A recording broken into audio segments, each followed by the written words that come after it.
Hey, it's Sheree. I love that you're here, and I want to make sure you take advantage of everything I offer. Like, are you in my free birthday club? If you're not, you want to be. There's a link in today's email. Welcome to Sheree Clark's Talk Series for Midlife Women. I'm your host and midlife courage coach, Sheree Clark. Have you ever had a meaningful conversation with a good friend? One that made you actually begin to think differently? That's what I look to create in every segment of this series, a way to bring new ideas into focus. So let's get started with today's special guest. How you and I get our news and information today is vastly different from when we were kids. In my family, we gathered around the TV for the evening news. In a way, it brought everyone together, even if we had different opinions about what was being televised. Depending on when you were born or where you lived, you might remember Walter Cronkite, Peter Jennings, Harry Reasoner, or the duo of Huntley Brinkley. My parents read the daily paper, and my sister and I each had our own transistor radios that gave the news at the top of the hour.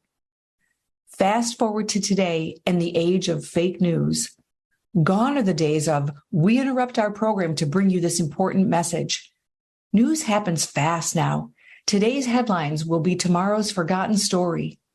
It's easy to miss things because of how quick stories can get turned around and shared. It's also, frankly, overwhelming, stress-producing, and creates huge divides in society, in families, and even within ourselves. Today's guest says that you can choose to give into this madness and be manipulated into submission, or you can join the power of journaling, the journaling revolution, and reconnect with yourself. Mary McCarthy believes in journaling for the health of it and taking the opportunity to do the inner work. Enough, she says, of all this mainstream media, gloom and doom, the sky is falling rhetoric.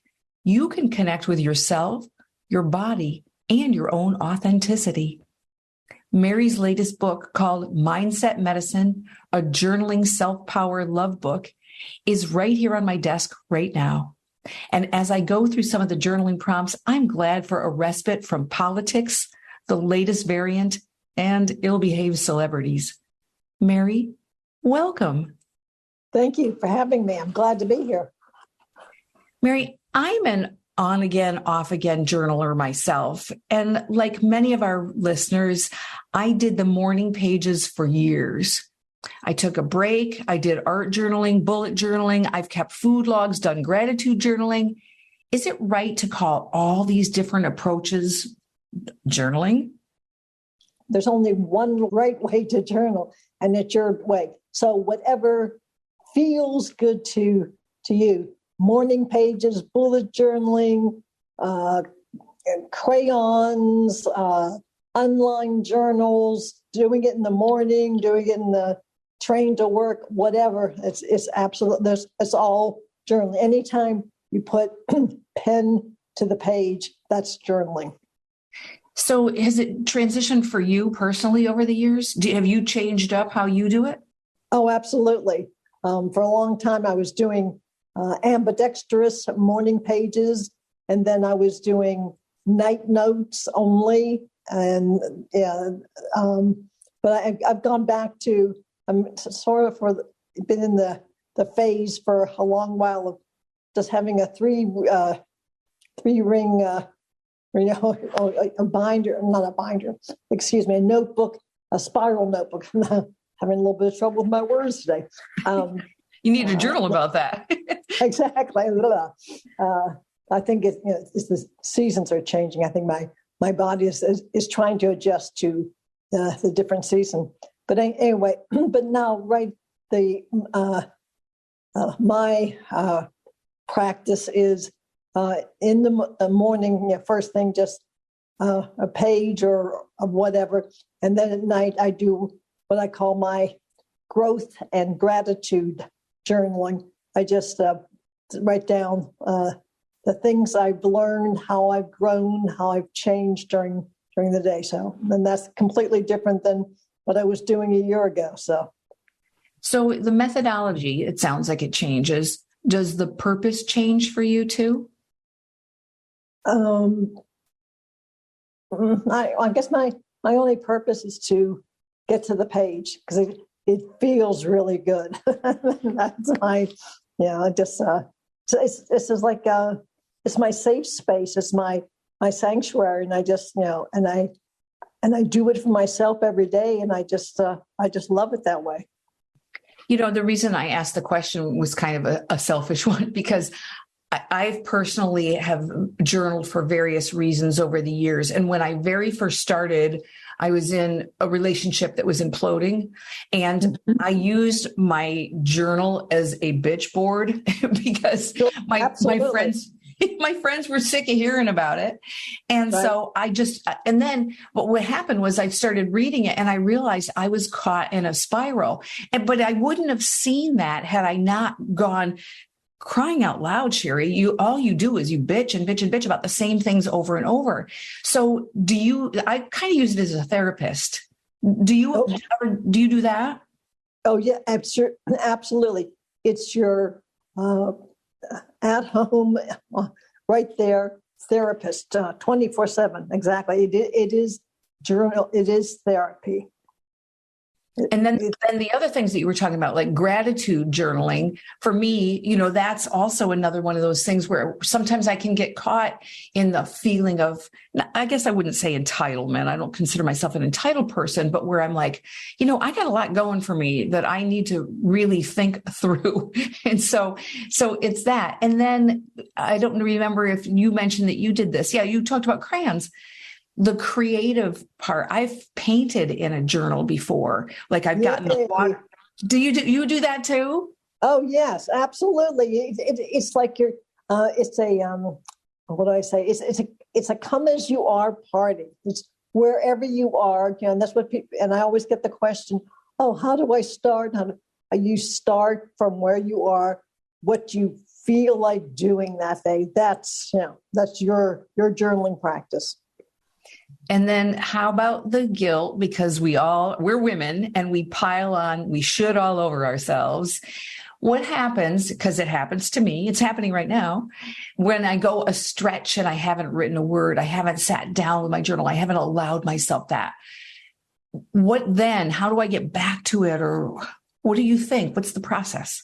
Oh, my suggestion is, as always, just get your piece of paper, your notebook, your pen, and sit down and write a question at the top of the page, and then just do some free writing. That's the way, like I said, I'm going to go back to saying, just start with where you are. If you want to bitch and moan and complain or beat yourself up, go for it, whatever you feel like doing, and just do the dumping. So, but like I said, I also have found that your journal loves questions. So it's like, okay, why have I been away so long? Why have I, like not in a beat you up type of a mode, but from what's really going on inside of me as to why I've not been journaling for so long or whatever. Just being a good, loving, kind parent and take it from there. You know what I love? You just gave me a great idea. I think I know how I'll get back to mine. I think I'll write it like it's a letter to the journal. Like I might. Great. Like, dear journal, I'm sorry I haven't been in touch lately. And I could hear that being the kind of thing that for myself would be just what I needed to start opening those doors. Right, exactly. And we're all unique individuals, and that's what works for you. So go for it. Yeah. What tense do you write in? Do you write in first person, third person? Or does it vary? It mixes up. Someday I just feel like writing a story of what she did and all the kind. Yeah. So that really varies, and it just means just getting to the page and wherever you are, just go for it. Do you ever write? Do you ever write to other people, like a letter you're not going to send? When my mother passed, I wrote lots of letters to her. Yeah. But good, positive letters, like thanks for introducing me to the standards, the music, the reading, all that type of thing. So it's just, but also, I was honest with some of my feelings of what how I thought she could have been a better mother and all that kind of stuff. But it's just like, it was just a really cathartic, therapeutic, fantastic experience. And it's just like, that she heard me through the pages. Yeah. It's kind of like when we were talking about it being like having a conversation with a therapist. And so sometimes in my experience of therapy, you're talking about something and you kind of want to stay in an area for a little bit longer, but the therapist wants to ask another question, and the journaling lets you linger and you can go in whatever direction you want. And that seems like it's valuable. Absolutely. Yeah. It's like you go, whatever's inside you, wherever you are in that thing, go for it. That's what my favorite 4-letter F word, feel. Whatever you feel like doing, just go for it. Do you think you'll ever publish will your journals ever become memoir or autobiography? No, because they're all all with the garbage men at this point. When I finish a journal, I throw it out. Really? Tell me about that. Why? I think it's because when I started with morning pages, I did it and did it and did and all that kind of stuff. And I looked at about 10 of them. I said, well, that's really good and really interesting. I really have gotten a lot of stuff, but it's like, okay, let's move on. And I just gave to the garbage man. So again, it goes back to who you are and what style it is. And for me, it's just like, okay, I worked things through. I found, I've had my ahas or whatever. Like, I'm done for the day. And it's like, okay, time to go on to whatever next. Because I know that with the process of doing the daily journaling, I work through whatever I need to. And it's like, okay, been there, done that, I got it. Or, then I just trust the process and I'll be in the shower or making dinner. It's like, oh, that's what it was. So, and it's like, and you get for me, I get the answer, the resolution just by doing the daily process. And it's just like, okay, fine. It's just,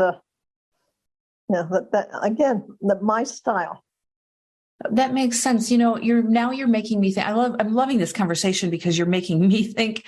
I have all my journals and I have them in a cabinet downstairs, and they go back years and years and years. And I don't really ever look at them. I sometimes will look at one when I finish one, I'll flip through it, literally flip and go, when did I start this? What was the themes or whatever? And I guess now that I'm thinking about what you've said, they've run their course, they've served me. And I've also had people say this to me before when I've talked to them, or suggested that they journal it. They say to me, what if someone were to stumble across it and they want to preserve their own privacy of thought? So does that enter into your thinking at all? Do you worry that somebody might run across it? Never did. And it's like, and the thing is too, if they find I have some in a bookcase in my office of when I first started, because I think it was like books or something like that.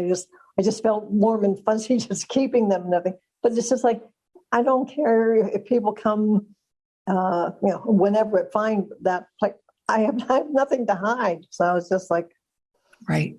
Yeah, I guess that's true. Yeah, and if there's thoughts or feelings, in my case, like about my ex, he pretty much knows what I think anyway. and I think people would probably be disappointed to find out that I don't write at all about anybody else. I mean, it's all about me. So it's like they're looking for some hot, juicy gossip or, my innermost feelings about so-and-so or whatever. It ain't going to be there. My journal is about me, myself, and I, and getting to know myself and getting to find out who really lives in my body. So it's just like as I said, a lot of people would be terribly disappointed because it's all about me. Thinking about discarding journals makes me think of another topic that I have known you to write about. And that topic is decluttering, because it feels like, when you get rid of your journals, you're getting rid of stuff, you're creating space for new things to happen. Does decluttering and journaling, do they have things in common? Oh, absolutely. I think journaling is really a key way to help you understand all the declutter, as I like to say, all the issues that are in our tissues, spiritually, mentally, emotionally, physically. And by doing the journaling, it helps you sort through and get rid of stuff that no longer serves you because it doesn't belong to you anyway. It's, other people's thoughts you've been carrying around, feelings and all that kind of stuff. So definitely journaling is a great opportunity to declutter. When you do physical decluttering, like in your home or whatever, where do you typically start? Is there a place that gets cluttery for you? I just a couple of years ago, I just decided to take one room, and I spent a lot of time in my living room, dining room area, and I literally just took one day and just took one section and looked at that section and went through all the whatever was in that area, and if there was if what was there didn't have some meaning or some warm feeling in my heart about it, it's like I decided that's only taking up space, so it's out of here. So it was just giving myself permission to say, what's this all about? And just coming back home to myself and just saying, this is my environment. How is this knick-knack or whatever picture that serving me? And it's like, and then using my journal to write about the experience of, why is this here? Or, of getting conscious with myself, I guess. Yes.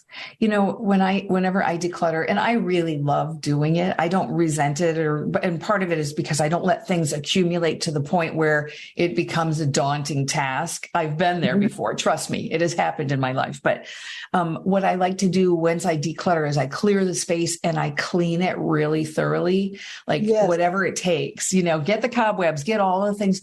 And then I like to either diffuse essential oil, or sometimes I'll even burn sage, or those kinds of things. Do you do that too? Absolutely. Yeah. And I love candles, and I just cleaning the space, like, wow. And then just really enjoying the experience of, look at the doors I've opened, or look at the energy I now have, or just, it feels so good. So, yeah. Yes, exactly. Yes. And it feels like a fresh start. And Exactly. even when you said, it's funny when you said the doors are open, I have recently decluttered the office that I'm visiting with you now from. And I got a bug up my butt and I even cleaned the top of the door jambs, like where the doors close. It's an area you never think of. You don't see it. I'm not that tall. And there was dust up there, and it felt so good to get that out of there. And I'm like, I wonder where else there might be dust hiding in here that I could bust out. Oh, absolutely. Yeah, really. It's like, and that's all part of us, our energy, our environment, because I think we tend to compartmentalize everything, but it's like, wait, this is my living space. This is my home, and I'm more than just, head and shoulders. I'm not a structure. I'm an energetic process. So yes. And then I like to bring in the new energy of a new house plant when I've decluttered a room, or fresh cut flowers or something like that. Doesn't it just feel so much more like everything? what would you say to somebody that's listening to the two of us and going, these two chicks are crazy? I don't care. I don't care how long or how much they talk about it. The journal isn't my jam. What would you say that might help convince them that it's worth at least a one-time try? My suggestion would be is what I tell everyone: just claim 5 minutes for yourself. Get a pen, get a notebook that's lying around the house. We all have plenty of those around, and just sit down and just ask the question of, who am I today? And write really, really, really fast. And then after you've done that, filled a page or written until your hand falls off, then just take a moment and just be with yourself and experience what's your body is saying to you. What your, okay, the inner critics are going to be going crazy and all that kind of stuff because they hate you doing something so selfish. But it's just try it and just, enjoy and the experience. That's all I can say. And it's like, maybe you'll say, "Ugh, I'm not going to go there. I can't stand that," or it gets too scary for you. Okay, but at least you've tried it and given it a shot. That's a beautiful prompt that you could use. You could use that prompt every day for a year. Absolutely. Who am I today? And it would never be the same entry. That's brilliant. Yeah. So like I said, and that's what then people have, and experience is the best way. Just, we can all spare 5 minutes for ourselves and just like, it's a brand new experience, something that we were never in any way, shape, or form supported in, or good grief, anything dealing with the self is like, so selfish. You have all those things that we have years and years of self-sabotage and self-criticism, all that kind of stuff. But it's like, okay, something new is like getting a piece of delicious organic dark chocolate. It's like, take 5 minutes for yourself and see what this is all about, and just experience self-care. I love that. I have an idea for a way to even level it up that I may try myself. Now it sounds like it's a big goal, but I think it would be interesting to take a selfie every day for a set period of time. A year sounds terribly ambitious, so maybe we could do it for a week or a month or however long, maybe your birthday month. Take a picture of yourself every day and answer that question every day. And when you reread that, look at the picture and realize that we are energetic beings, just like you just said. And the things that are going on inside for us and the conversations that we have with ourselves are projected into that outer world and impact the lives that we have profoundly. Yes. Wow. Mary, this has been a great conversation. Forgive me for seeming like I'm running out the door, but I've just got to go and get my journal back out because you had inspired me. And I think I'm going to start with the prompt of, I'm sorry, I haven't written in such a long time. And here's what's been going on. And I think that's where I'm going to start. And I have you to thank for that idea. Well, I'm so excited to hear that, because it's like, yeah, again, journaling. There's only one right way to journal. It's your way. Start from where you are, and that's where you are. So go for it, Sheree. I love these talks, don't you? Remember, if you'd like a conversation with a midlife courage coach, I'll always make time for you. I'm Sheree Clark, and I hope to talk with you soon.